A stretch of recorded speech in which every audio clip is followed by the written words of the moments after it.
Gotta back off. Engine 1 is gone. 2's about to blow. Right. Are you a Black Star? All right, engine 1 now. You and me, fifth wheel. We'll unhook the tanker.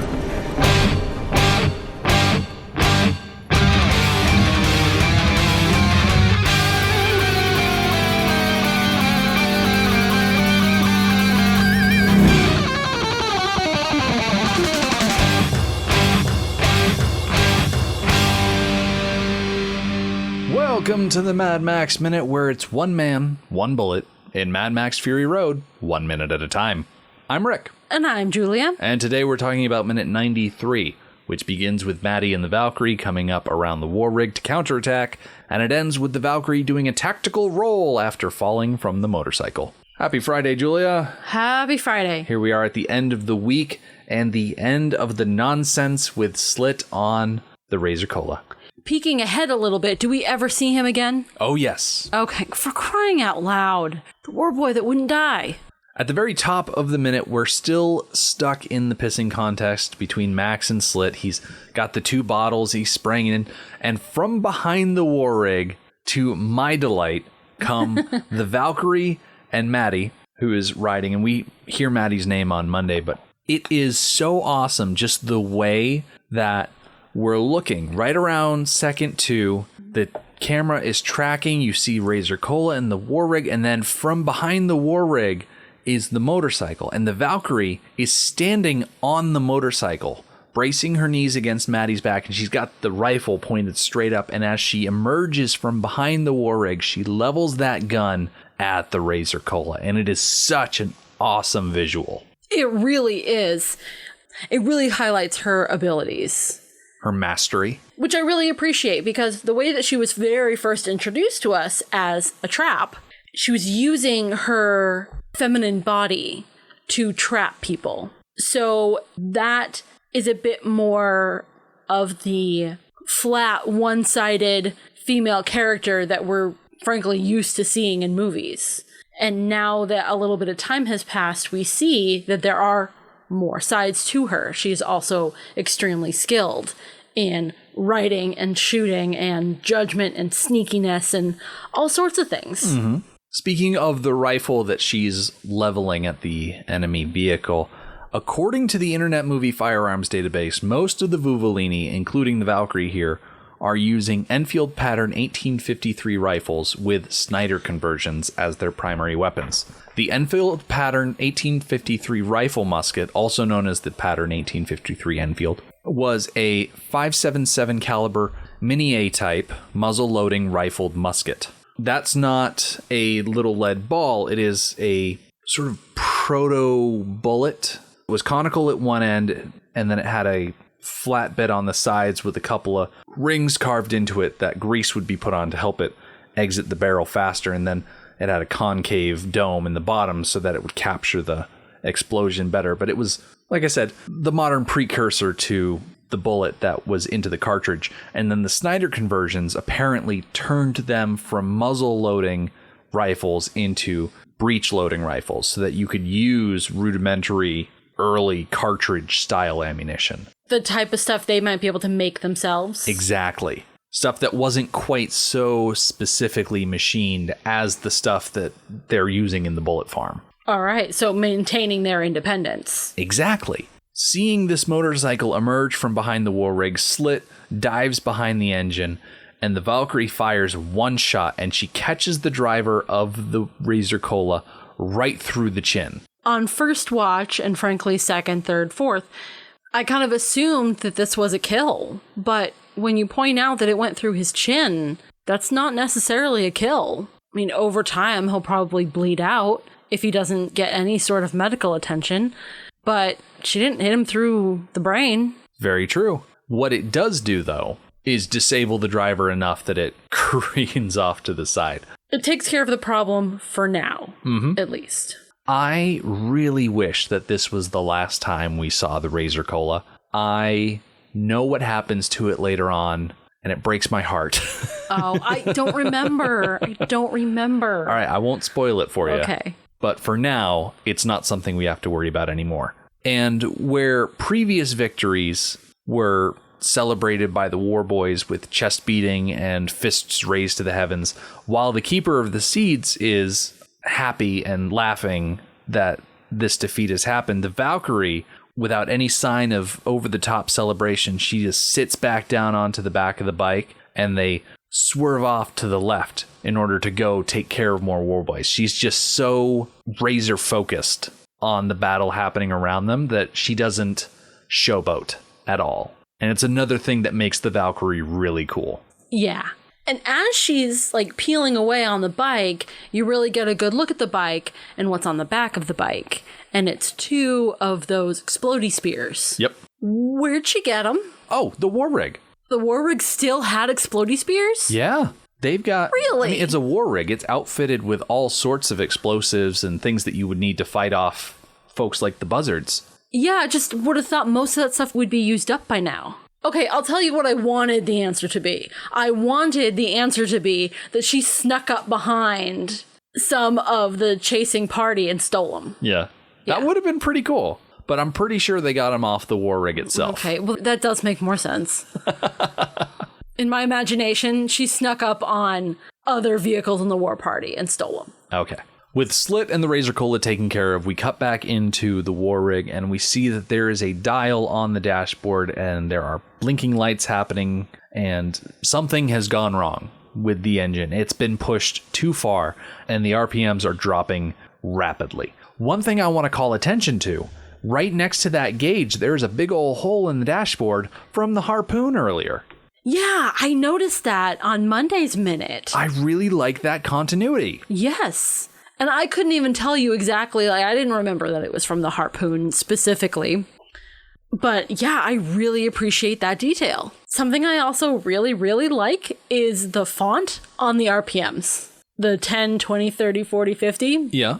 It's very retro. It's very 70s. It is. Now that I think of it, yeah. Just something about it. It reminds me of, I want to say, the Oldsmobile that my grandparents drove back in the 90s. Just this old boat of a car that they'd never replaced over the decades. Is it possible it was from the 70s? Yeah, probably. All right. My grandparents weren't the kind that would go out and just buy new cars willy-nilly. Right. But getting back into the Minute, Max climbs back along the side of the war rig and he gets an update from Furiosa that she needs to back off a bit. Engine 1 is gone, 2 is about to blow. Things are just not going good right now. And so Max, hearing that information, goes into team leader mode. Furiosa is busy driving, Max is the one that's able to be mobile, and so he starts delegating. And so he pops over to the back seat to where Nux is recovering, and he says, "Hey, are you a Black Thumb? Like, do you know engines?" And Nux, of course, does. And so he sends Nux into the engine cavity. He says, "Engine 1, now." I like that he says Black Thumb because it's a continuation of things we've heard before. We've heard him referred to as Black Fingers, but these aren't the same societies. Mm-hmm. Their nicknames, their slang is going to be different. So it has the same feeling about it, but it's different. I think that Max gets to, or is willing to, take charge in this way that we really haven't seen before because he's not the primary driver. Mm-hmm. Because he has somebody that he trusts, it's her vehicle after all, who can do a fantastic job driving and taking care of that aspect of the vehicle, that he can go do other things. And he has always been a driver. He's always had that responsibility put on his shoulders. And so he's never taken this type of leadership role before. You know what this reminds me of? What's that? This reminds me of the end of Thunderdome.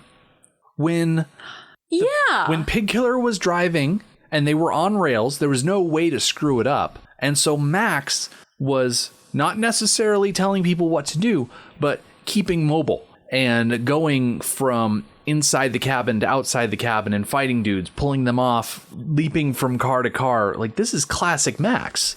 It's just here we get the added element that he is saying, okay, Nux, you do this. Antoinette, you're coming with me. We're going to take care of the fifth wheel.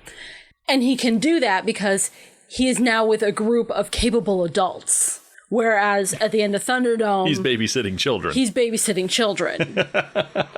And even thinking back to Road Warrior at the very end, at the last chase, when he's got the feral kid and the bullets have spilled out onto the hood of the truck, he sends the feral kid out there because he has to drive the truck. And I think he's frustrated by that. I think he's willing to go out onto the hood of the truck and get the bullets, the cartridges. Like, he would do a better job at doing that. He would absolutely do a better job, but he can't leave the driver's seat. This isn't a short round situation where you could just let the kid drive. Yeah. So Nux grabs the tool belt, the one that Furiosa used to strap herself to the bottom of the war rig back when we saw her hanging from the bottom earlier in the movie. And as he climbs out this door, he takes one last look at Capable before he goes. No kiss for luck this time. No, but his look is a little sad. So is hers. That they both know that he's going to go do something very dangerous. He's going to go work on an engine while that engine is speeding down the road. It's interesting that you say sad, because looking at Capable at second 33, the expression on her face says to me, go do this. I know you can do this.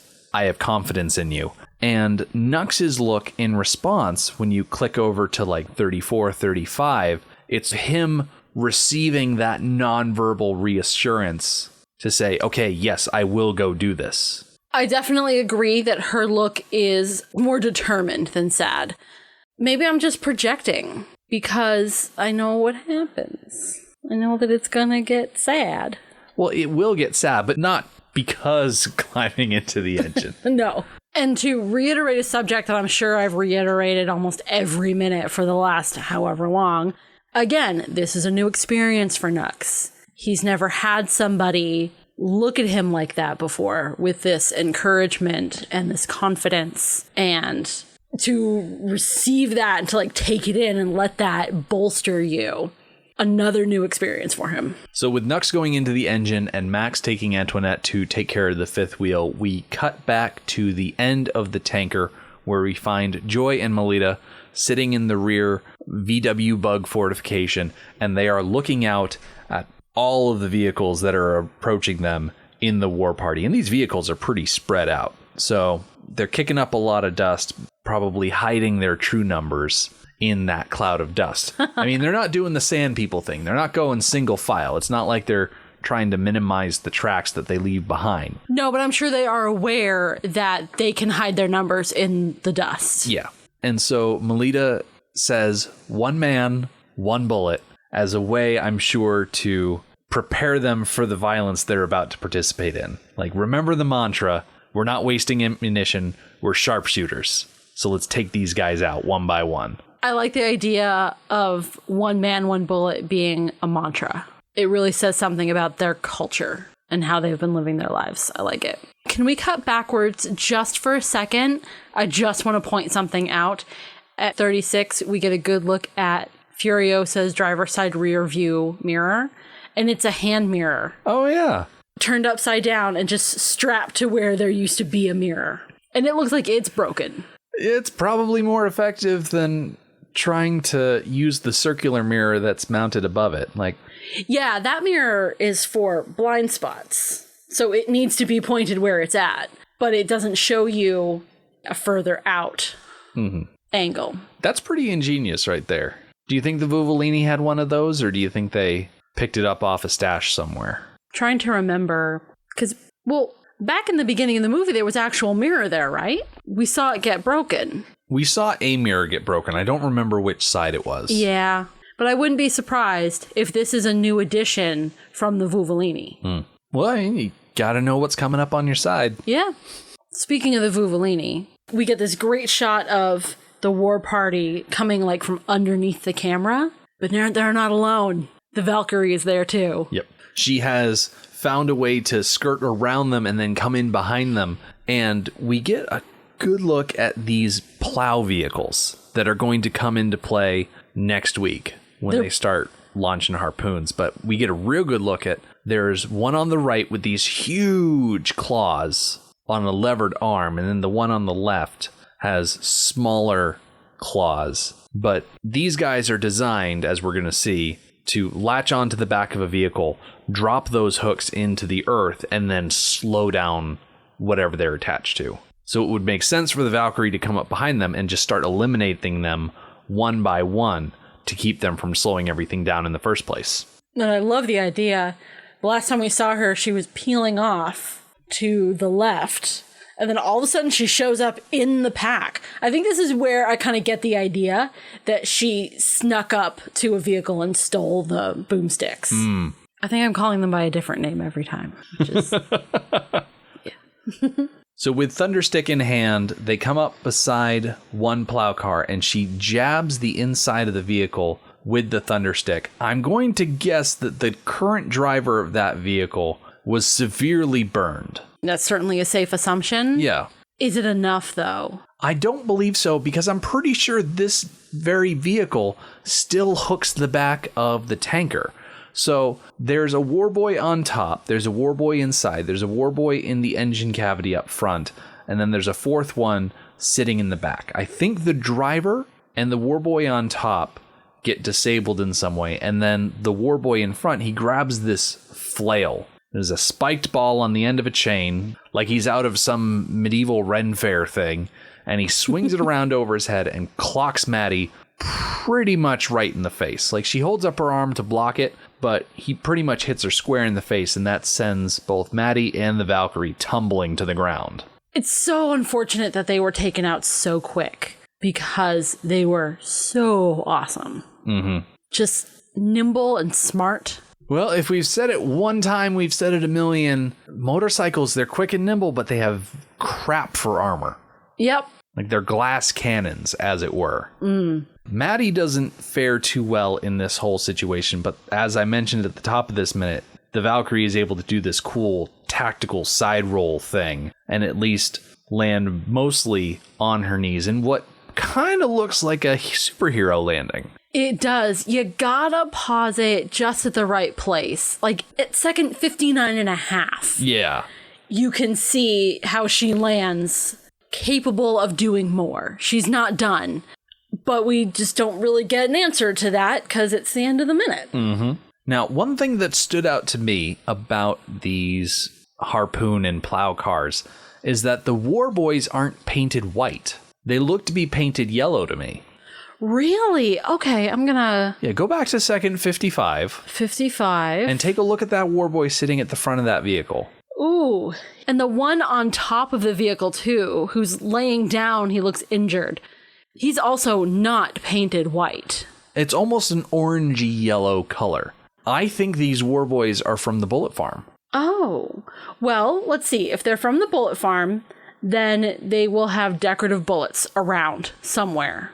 And the one on the top of the vehicle and the one at the front, they both have bandoliers. Yes, they do. With big ol' elephant bullets. I think they are definitely from the Bullet Farm. So it's interesting to me that the Bullet Farm would have the harpoon and plow cars to slow things down.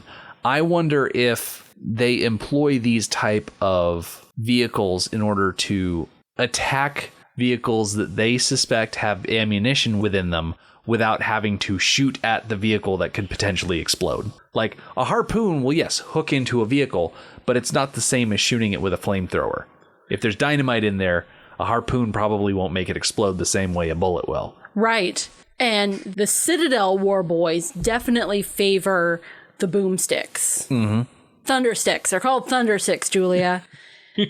They use them an awful lot. You're right. Not really appropriate for the types of vehicles that the Bullet Farm warboys are interested in. Now, we're going to see several different types of plows on the backs of these vehicles, but what I like about this one that's featured at the end of this minute is that the hooks at the end of the arm look to be actual plows, like you would find on something that would get drawn by a horse. I think it's 3 of them right next to each other, but I think I like the giant hook claw looking things a little bit better, stylistically speaking. Oh, for sure. They are much more intimidating. But either way, we'll be able to see all of them in action. We'll also be able to catch up with the Valkyrie and Maddie and see how they're doing once we get to next week's minutes.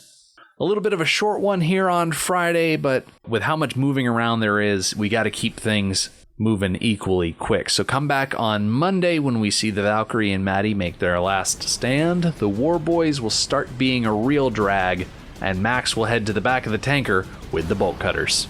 The Mad Max Minute podcast is a fan project by Rick and Julia Ingham. The Mad Max franchise was created by George Miller and Byron Kennedy, is presented by Kennedy Miller Mitchell Productions, and distributed by Warner Brothers. Mad Max Minute is produced and edited by Rick Ingham. Our opening music is Verdi's Dies Irae by Daniel Bautista of danielbautista.com. Our home on the internet is madmaxminute.com. You can follow us on Twitter at madmaxminute, like us on Facebook by searching for Mad Max Minute, and join our Facebook listener group, Mad Max Minute Beyond Microphone. If you'd like to support the podcast, visit madmaxminute.com, where you can see what's in our TeePublic store, join our Patreon, or even donate to the show to help us keep the tanks full. Thank you for joining us for Minute 93 of Fury Road. We'll see you next time.